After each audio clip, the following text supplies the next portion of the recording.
Welcome to the worst of the best podcast. You wanted the best. Well, they didn't freaking make it! So here's what you get. From Canada, Ryan and Jason.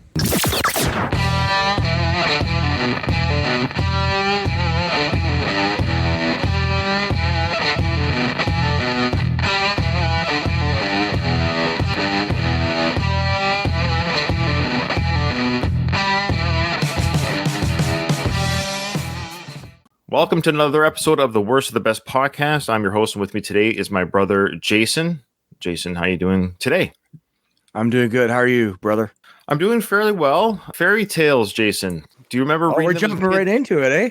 Well, I mean, what do you want to say? I mean, well, you know what we should say? We should say, hey, like us on YouTube or follow our YouTube channel. Smash that subscribe button. Smash it, like it. Send us an email because we haven't got an email in a while. We got a few for a bit there, but people send us email. Send us an email. Let us know what suggestions you might have for us, or just let us know that we're doing okay and all that good stuff. Yeah, so we're doing fairy tales today, Jason. And fairy tales, of course, have been around forever. And I think people basically know that the fairy tales that we see today or hear today or read today are sanitized, updated versions of old. I think most people would know that, but I don't think everyone actually knows the real or the original fairy tale stories. Would you say that's accurate?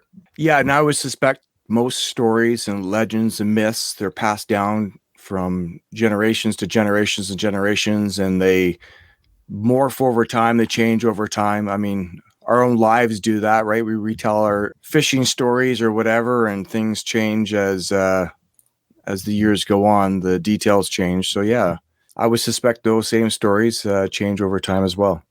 We know the stories. Of course, we're going to talk about them. Every fairy tale that we bring up, you'll be like, oh yeah, I know that story. And I would say for me personally, yeah, I admit it's the Disney-fied versions I know, or just the sanitized versions from my childhood. I think I'm really excited. Well, sorry, I should say I am really excited to share with the audience and, of course, with each other the true origins. Some of them are pretty dark and gruesome. That's the title of this episode, Dark and Gruesome Origins to these fairy tales. And the idea behind fairy tales back in the day was to teach children, of course, stranger danger, essentially. But what I loved about these olden times is they talk about the dangers of this or being disrespectful to your parents or whatever it might be. I love how kids died. We'll get to these stories when they didn't pull any punches. Yeah, you know, hey, if you do this, you'll get your entrails pulled out of you. It's funny how we use the threat of, well, I guess in these stories, like the threat of death to stop them from behaving a particular way. We'll scare you into compliance. I'll give you something to cry about. I'll give you something to cry about. Your entrails being ripped out. For sure. All right. So these are the best fairy tales. Quite frankly, I think these are the top 10. I mean, there's many fairy tales out there. There's many stories, children's stories. So we'll get to each one. So I think each one would fall into the category of the best known. You know, so this is the best known, most popular type fairy tales that we've heard over the years. And then Jason and I, independent of each other, at the end of the episode, we'll pick what we think is, I think for this one, which one do you think is maybe the most gruesome? So which one is the worst? Which one is truly the worst of these best origin stories? We'll go with that right now. Yeah, we'll see which one maybe disturbs us the most. So it is the worst, but these are the best dark and gruesome origin stories of fairy tales. Okay, the first one, Jason, the Pied Piper. Now, this one I kind of knew a little bit about its dark history. Jay, imagine a small town infested with rats, and the townspeople are desperate to get rid of them. That's fair, right? So suddenly a man appears dressed in colorful clothes, and he's known as the Pied Piper. He offers to help the town get rid of the rats in exchange for a large sum of money. Makes sense, right? The town's infested with rats. We call the exterminator. We expect that the people should pay the exterminator. I think that's a fair exchange. The townspeople agree, and the Piper plays his magical pipe to lure the rats out of the town with a captivating tune. But when the Piper returns to collect his payment, the townspeople refuse to pay him. In revenge, the Pied Piper decides to take something even more precious from them, their children. In most versions of the story, the Pied Piper leads the children to a cave outside of town, but in the original darker version, he leads them to a river where they all drown, except for a lame boy who can't keep up. I would like to know the story of that lame boy and what he does with the rest of his life. Does he have that remorse? Yeah, survivor's Everybody guilt. dies in a plane crash except for one person. They like feel guilty that they didn't die with everybody else. I just love that image. The Pied Piper's playing this magical tune. All the kids are skipping out, they're skipping, listening to the music of the Pied Piper. You got little Timmy on his crutches. I can't keep up. But he's still digging the music, though. He's like digging the music, but he can't quite. He can hear it. Like it goes fainter and fainter. And yeah, I was going to say, fainter. how far do they travel? At some point, he gets out of earshot of the Pied Piper. Maybe that's how he survived. Yeah, he got out of earshot. He couldn't hear it anymore. So the spell is broken from Timmy. But this Pied Piper, I love how he leads them into the river like a bunch of lemmings. That's fantastic. So in the original, I don't remember the story as well as you do. The cave. What did he do with them in the cave? Maybe putting them in the cave, and then the townspeople are like, "Where are our children?" And he says, "Well, give me the money. I'll give them back to you." Probably something like that. Some modern scholars have suggested there may be a deeper, darker meaning to the Pied Piper's actions. That there's hints of maybe a possibility of pedophilia in the story, making it a truly haunting and disturbing tale. Now, I don't want to dig too deep into that. I want to be careful with my Google machine. I mean, sure. That could be the cave story. Who knows? Jared from Subway was in the cave. I don't know. Yeah, there you go. That's the origin story there. So at least the original origin story, Pied Piper led the children to a river and drowned the kids. If you ask for a service and that person provides the service, I would suggest pay for it. Honest day's labor, honest day's pay. So Pied Piper escalated things a little quickly. That escalated quickly. Yeah. What do you think of the message of the tale? So that lesson is more for adults than it is for the children. I mean, but something to learn when they get older. Like, this is a lesson. I don't want to have my kids drowned by some magical Pied Piper. So if I pay someone to build me a home in whatever town they lived in back in the day, you better pay the construction workers. I think it's a fair lesson. I like that one. Sure. Well, next on the list is Little Red Riding Hood. So we all know the story of Little Red Riding Hood. A girl on her way to visit her sick grandmother who was swallowed whole by a wicked wolf. But did you know the original French version of the tale by Charles Perrault was much more sinister? In this version, Red Riding Hood is a well-bred young lady who is given false instructions by the wolf when she asks for directions to her grandmother's house. Ignoring the warning signs, Red Riding Hood follows the wolf's advice and ends up being devoured by the deceitful creature. No heroic woodsman, no grandmother, just a fat wolf and a dead Red Riding Hood. This chilling story holds an important lesson. Before we get to the lesson of the story, I like stories or a movie that suggests a legitimate ending to the story. Like, not everything has a air quote happy ending. Not everything works out in the favor of the lead actor or whatever. I appreciate the ending of the original story.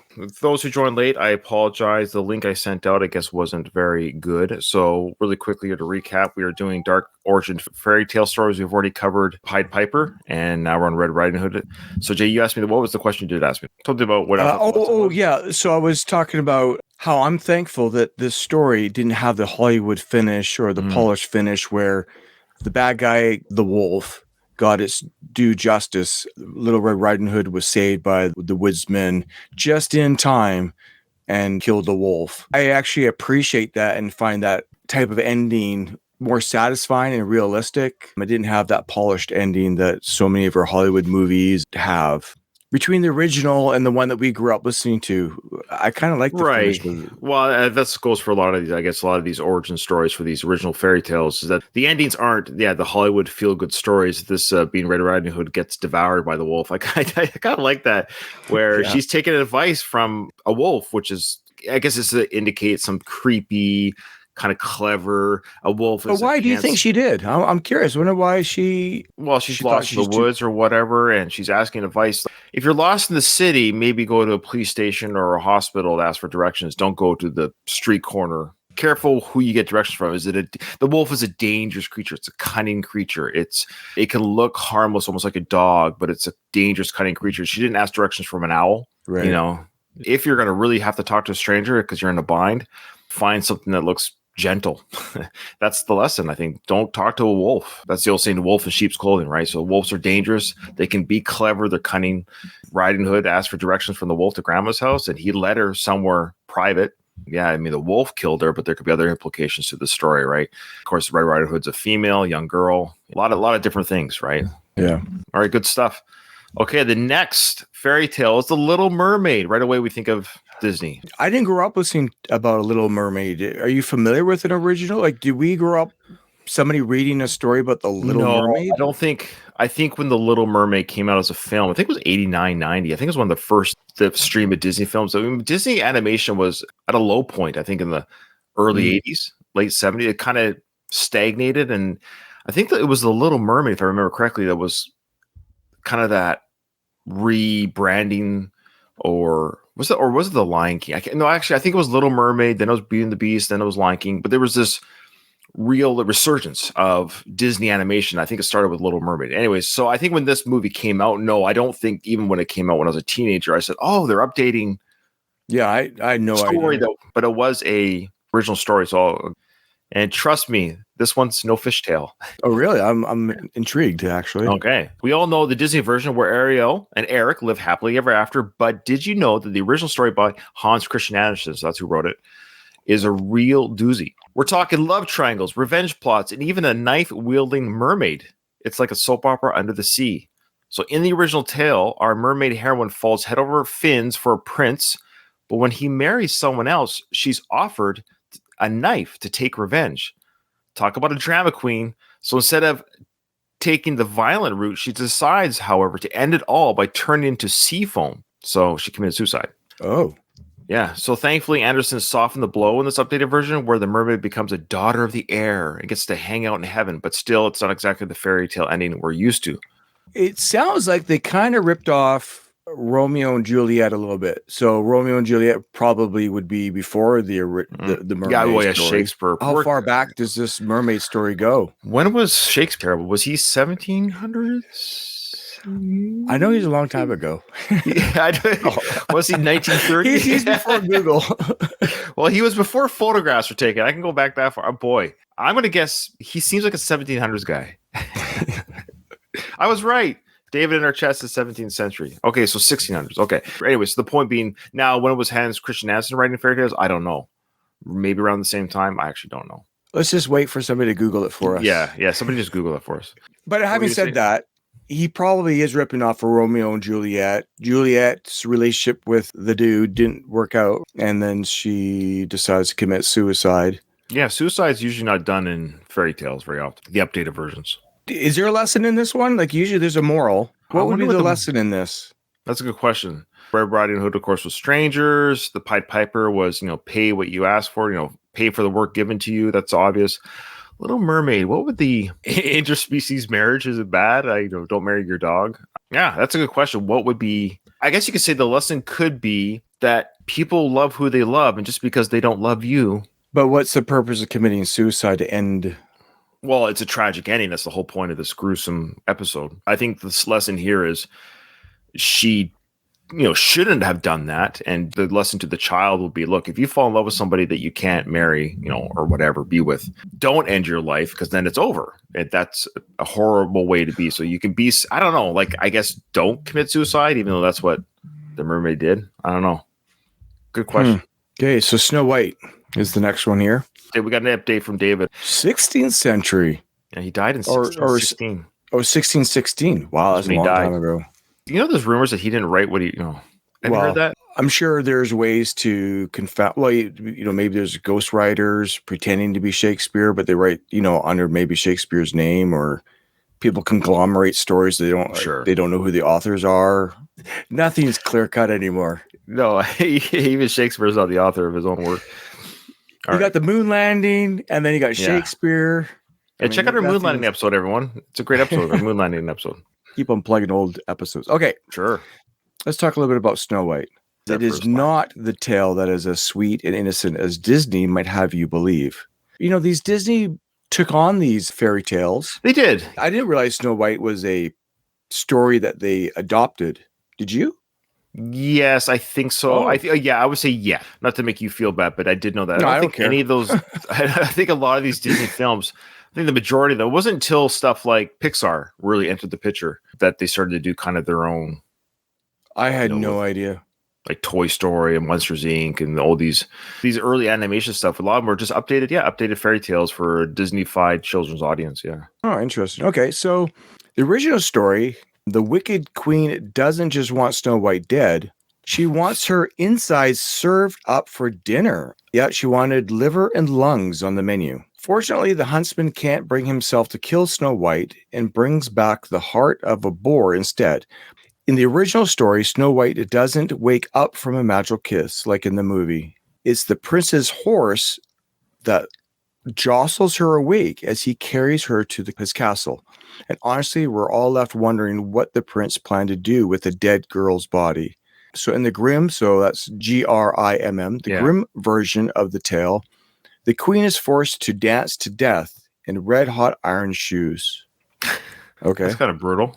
Yeah. The prince does go to rescue her, per se, finds her sleeping, doesn't kiss her, or he does kiss her, but it didn't work. And she is only awakened by the jostling of her being carried back, and not through the kiss, the magical kiss. Is there any moral to the story? I don't know if there's one here. I don't know if all these have morals. I don't want to get too down that wormhole necessarily. I mean, I don't know if every fairy tale has, but the general idea of these early fairy tales were to tell kids some sort of metaphorical lessons through grim and dark tales. What would this one be? So the queen doesn't want just Snow White dead. She wants to eat her innards. Okay, cool. Huntsman can't do it, so he brings her the heart of a boar. I kind of like that. He's like, I can't kill her. But then Snow White doesn't wake up from the kiss like in the movie. She's jostled by the horse. Fair enough. He's bringing the princess or Snow White back to the castle, maybe just to see if they could wake her up there, maybe. But the queen is give her proper burial. Yeah, maybe proper. Yeah, Perry. Well, she's still breathing. She's still breathing. I love how the queen is forced to dance to death in her. So she got what was coming to her. So maybe the moral here is karma. Karma. Yeah, the queen got killed. But I love the imagery, the idea that she was forced to dance. She was wearing red hot iron. Like think about this. They put these red hot iron shoes on her feet. I love how the idea that she was dancing. Like I would just be writhing in pain on the floor. I don't know if I could get up and like do a jig. Oh, you'll be forced to do that. I'm already in excruciating pain. I'm not going to get up and dance for you. Ugh. The idea of those shoes, I think that's the gruesome part. I think as per our title of our episode, that is a gruesome origin.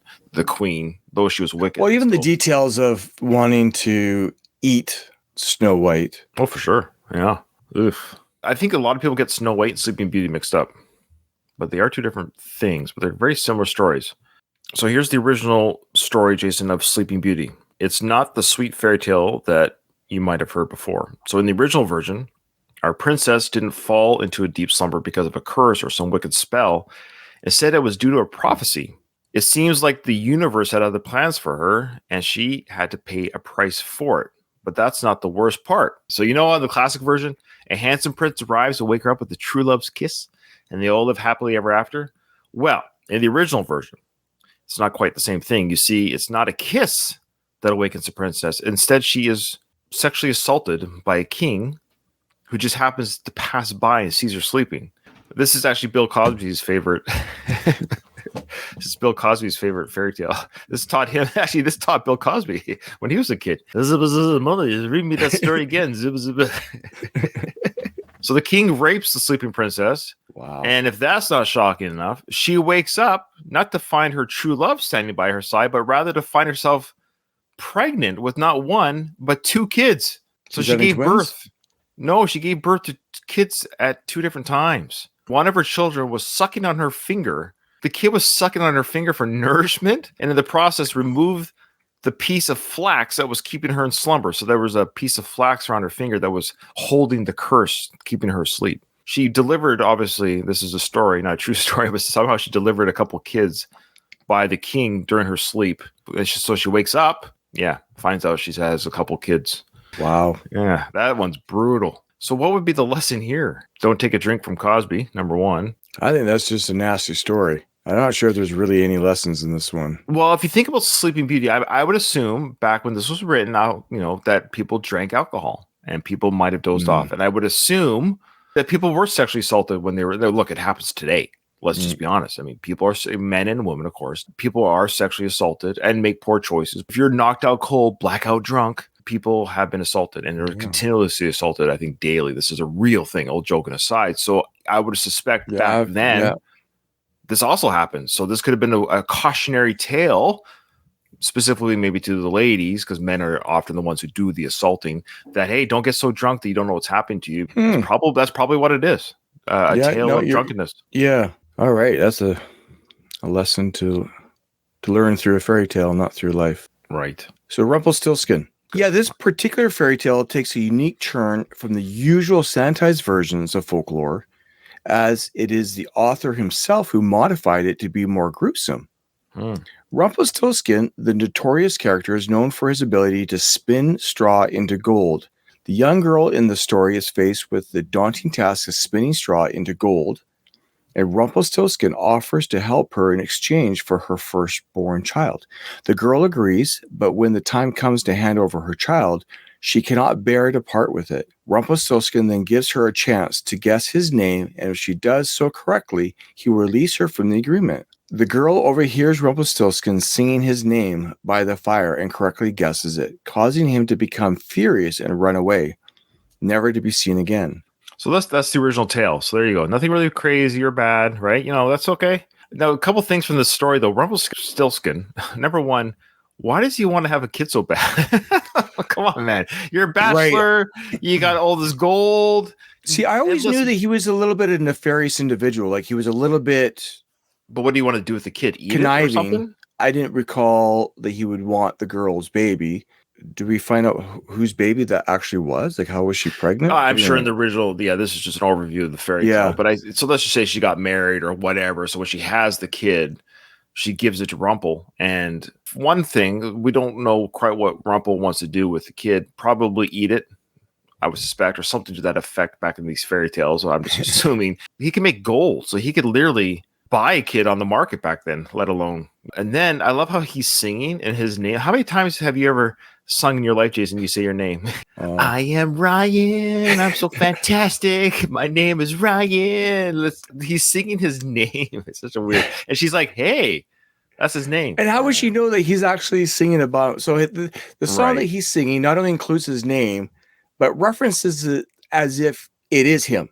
Like, so the song has his name in it with identifying that me, the singer, this song is singing name. About myself. Yeah. Well, she guessed correctly. She figured it out. So this is one that's a little bit backwards. So that was the original story, but the updated version. So the so the updated version, it does take a darker tone. I love it. Rumpelstiltskin's anger consumes him to the point where he drives his right foot so deep into the ground that he becomes stuck. In a desperate attempt to free himself, he grabs his left leg and rips himself in half, resulting in his death. The gruesome ending is a far cry from the sanitized versions of the fairy tales that we are used to, but it serves as a reminder that folklore was not always meant to be a children's story. There you go. So there's an example of maybe no real moral here for kids. It's just a standalone mini horror tale, like a Stephen King type tale. Sure. So he was just a strong guy then, right? He was able to slam his foot into the earth so hard he got it stuck. Here's what's odd. The physics don't make sense because he's driven his leg into the ground so hard, but he also has the strength to rip himself in half, which is odd that he would rip himself in half trying to pull his leg out. Why wouldn't his ankle just disengage from his leg? Why did his body rip in half? The weakened part of the tear was the torso and not his leg. He's also so angry that he doesn't have a child from her. What? You can offer this to somebody else. I wish I was his friend. Like, dude, look, let's make some gold. I'll show you a life that we can enjoy with gold. Just relax. You don't want kids. Kids ruin everything. Relax. Yeah, he really wanted a kid. Yeah, he did. If I can't have a kid, I'll kill myself. Yeah. All right. We all know. I mean, I don't think there's anyone here that doesn't know the story of Goldilocks and Three Bears. In this charming story, we are introduced to the sweet and innocent Goldilocks, who stumbles upon the home of the Three Bears.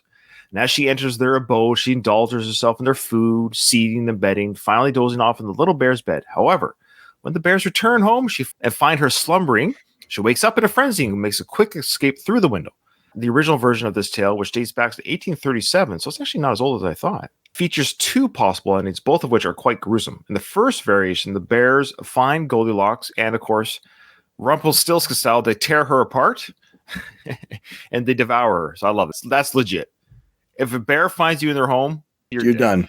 In the second, Goldilocks is portrayed as an old hag who jumps out of the window in terror, just like in the sanitized version. However, the story concludes with the revelation that the old hag either broke her neck during the fall or was apprehended for vagrancy, subsequently sent to the House of Correction. She's a homeless hag.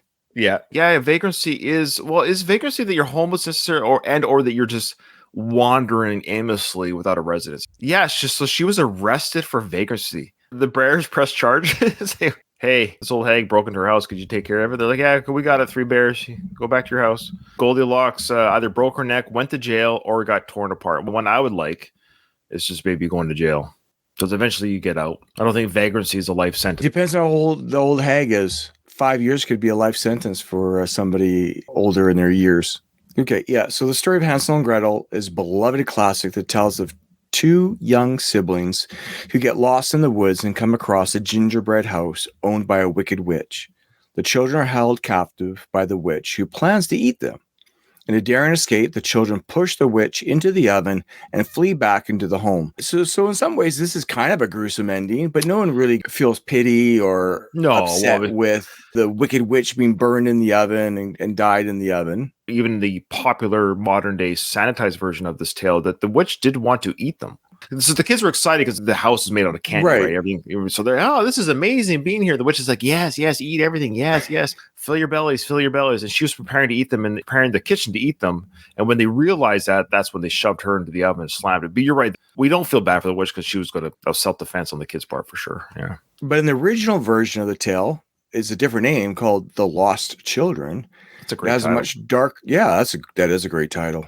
Has a much darker and gruesome ending. The children encounter a devil inside of a witch. The devil captures the children, but they outsmart him using their wits and trickery, leading the devil to build a sawhorse to bleed one of the children. Wow. Kids, in a surprising turn of events, slash the throat of the devil's wife while she is demonstrating how to use the sawhorse, and they make their escape. This version of the story is not for the faint of heart and highlights the darker nature of traditional fairy tales. Don't mess around with these kids. These are like the Home Alone kid. What's that kid's name again? Yeah, Macaulay Culkin. I forget his name in the movie. These were the original Macaulay Culkins from Home Alone. They weren't messing around. They either burnt the witch alive or they slashed the devil's wife's throat. That's awesome. We're not having any of this. Took matters in their own hand, and they're like, I like that one. I really like that one.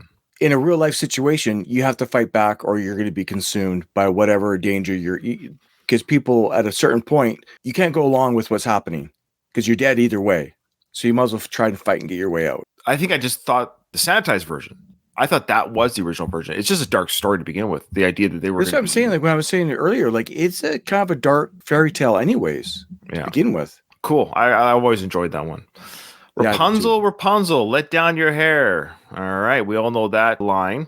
So in the Grimm version, Rapunzel and her prince faced numerous hardships before they could finally be together. Rapunzel was banished by the angry witch who threw her out into the wilderness while she was pregnant. Meanwhile, the prince was blinded after falling from the tower and into the thorny brambles. Quite the romantic tale, isn't it? But wait, there's more. The Italian version, written by Giambattista Basile in 1600, takes an even darker turn. In this version, Rapunzel was sold to an ogre as a baby because her mother stole some parsley from a garden. She was locked in a tower for her entire life and forced to give away her firstborn child. So, Jason, now, the original story that inspired all versions of the fairy tale. Brace yourselves. Instead of an evil witch or ogre, Rapunzel's captor was her own father. Her controlling father locked her up in a tower, leading to her eventual demise. So the next time you hear the story of Rapunzel, remember that the truth is often much darker than fiction. And while we may enjoy the whimsical version that we know and love, it's important to acknowledge the roots of the tale and the real-life struggles that inspired it. So what do you think the lesson there was? I don't know. The father locking her daughter. You could argue something metaphorically again. The father locking the child into the home. Maybe the fear of the father letting her daughter grow up out in the world. Because of that controlling behavior, she doesn't get to be herself, so she ends up killing herself. Probably something to that effect of controlling parents who don't let. Yeah, I was just going to say, like, you try to control the outcome of your children, often to the detriment of their own growth. Yeah, I was going to say, like, they're stunted their ability to find out for themselves who they are, what they want, and allow them to grow and expand through their own experiences in life. You got the last one, Jay. This is the very popular one, of course. Okay, Cinderella. I had no idea that these are not Disney movies. So you thought Disney created these stories? Most of them are most of these not. I mean, of course, like I don't know if there was ever a Rapunzel Disney movie or anything, but I remember growing up with Hansel and Gretel. Like I remember that story. We knew that as a story. That was never a Disney film, I don't think. But Cinderella, of course, was, and the Rapunzel. I think they did do a Disney version as an updated, like a CGI, like it's one of those 2010s, 20. I never saw it, but yeah, she has big blonde hair and there's like adventure. It's a woman empowerment type film, I think. One of those. The idea is she's not a damsel in distress. If I remember the trailers correctly, it's like the princess. I thought that was Rapunzel. That's what I said. Didn't I say Rapunzel? I was just referring to the previous story that. I think it's Rumpelstiltskin. Oh no, maybe just sorry. I'm. That's okay. Okay, so yeah, let's tell the story of. Yeah. So, anyways, Cinderella, one of the most iconic fairy tales of all time. We all know the story: the beautiful young woman forced to live with her wicked stepmother and stepsisters, who gets her chance at a better life when a prince falls in love with her after a ball. But did you know that the original tale was far from the sanitized versions we know today? In fact, the Grimm brothers' version of Cinderella is downright gruesome.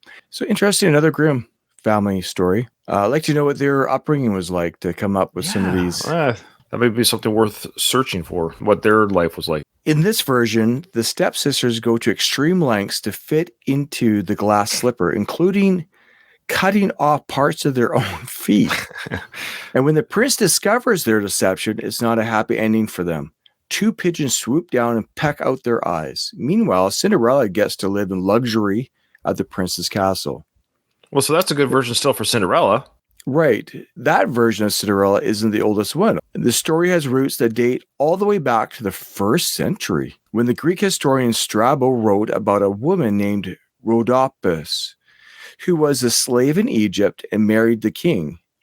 And while the details of the story have changed over the centuries, the core elements of beautiful women overcoming adversity to win the heart of a prince have remained the same. So the next time you watch a version of Cinderella, whether it's a classic Disney movie or a more recent adaptation, remember that there's a darker side to the story and the history that stretched back thousands of years. I find that interesting. The concept of that story is as old as it is. Yeah. I do too. It is pretty gruesome. Just the idea of the stepsisters were so desperate to get out of their situation as well to marry this prince with the money that they chopped up their feet to fit the slipper. Did they try to put it on? Like, okay, I need to take a little bit off on the side. Did they get I could just see them kind of just like shaving a little bit. Ugh. Measure twice, cut once. Measure twice, cut once. Good job. That's a good one. You know what the message here is, a modern day message that even the Grimm brothers couldn't have imagined, Jason. Not to say that women are the only ones who do this, but they're kind of the main people that do this. Plastic surgery. Stepsisters in Cinderella's original story, they were so desperate to have a life as they saw it of luxury and beauty and being taken care of by a man or whatever, money and riches, that they were willing to chop up their feet to fit what they needed to fit into. Women today, a lot of women, whether it's even filters on Instagram or TikTok or plastic surgery to conform, to fit in to what they feel is a vision that men or the world needs to see them, and they're willing to chop themselves up. And I actually heard a rumor, a little celebrity gossip, if you will, that Madonna apparently regrets doing the plastic surgery on her face, and she's trying to reverse it. She's trying to undo it to go back to her natural look. It is really unfortunate. But I did think the last time I saw her, I thought it looked a little less bizarre. Well, I think when you first have it, your face does get puffy. I think that's part of the problem. Oh, yeah. Okay. So, yeah, they're saying that maybe she's unswollen. Right. Let that be today's modern day fairy tale lesson to all you young ladies out there, and men, of course, anyone, a young person out there, that just be authentically who you are. Yeah, just be who you are. Just age. Well, no one's looked at, I hate to use Madonna's example, but it sounds like she's regretting what she did. And no one looks at Madonna and goes, boy, what a young looking woman that is. It's just a weird looking woman. Yeah, is weird looking better than old? I guess that's up for you to decide, I guess. I don't know. But we as people can recognize, we can see when things aren't normal. You see, like, oh, that, say somebody has an eye that's kind of off to the side or whatever. We recognize just intuitively, instinctively that things aren't the way that they should be. Yeah, patterns. And it's just part of our. So when we see somebody like a Madonna, and you're just like, that's not what we. I get what you're trying to do, but all I see is somebody trying to do something that. Right. It's like a bad toupee. It's like a bad toupee. I was just going to say a toupee. It's like wearing a toupee. It's like, I understand why it is that you're doing what you're doing. Right. You want to have hair. We get you want to have hair. But it looks like you're wearing a dead animal in your head. Jay, I don't see you as somebody who doesn't have no hair. Well, I don't want to say bald. I know. But the point is, I don't see that. You have a nicely shaped head and you take care of yourself. So you got a good jawline, all this good stuff. What I'm getting at is if you wore toupee, I would be like, oh, what are you doing? You're accentuating that. Yes, you're amplifying what it is that you don't have. I know. That is a good observation though, right? No, that's truly a good observation about trying to fit into a mold, fit somebody else's expectations. You actually are willing to force. You can't force a relationship. You can't force somebody to like you. You can only pretend so far. And eventually it would fall apart. They will recognize the deceit. They'll recognize you're not representing who you actually are. All right. So well, this was a fun episode, as always. Let's just do a quick recap. Pied Piper killing the kids in the river. Little Red Riding Hood, she was eaten. Little Mermaid, she committed suicide. Snow White. Well, the Snow White, she wasn't the victim, but the Queen, who was the bad person, she actually ended up being killed by dancing in red hot shoes. Sleeping Beauty, her version was she was sexually assaulted and bore 2 children while asleep. Rumpelstiltskin tore himself in half. Goldilocks either was eaten, torn apart, and or in jail, and or broke her neck. Hansel and Gretel, the kids were badass. They killed the witch and killed the devil's wife. Rapunzel, she was just basically a prisoner, either from an ogre or her father. All the same, she was a prisoner in the tower, and her husband, Prince, was killed. And lastly, Cinderella, she ended up fine in all the versions. She ended up okay, but her stepsisters were willing to chop up their feet to fit the slipper. Okay, so those are the gruesome stuff that the kids don't hear today, or at least see in the Disney films. I'm going to go with what I think is the most worst/deplorable origin story. We'll probably get the same one. Well, I have to go. Good old Bill Cosby's favorite story. Yeah, exactly.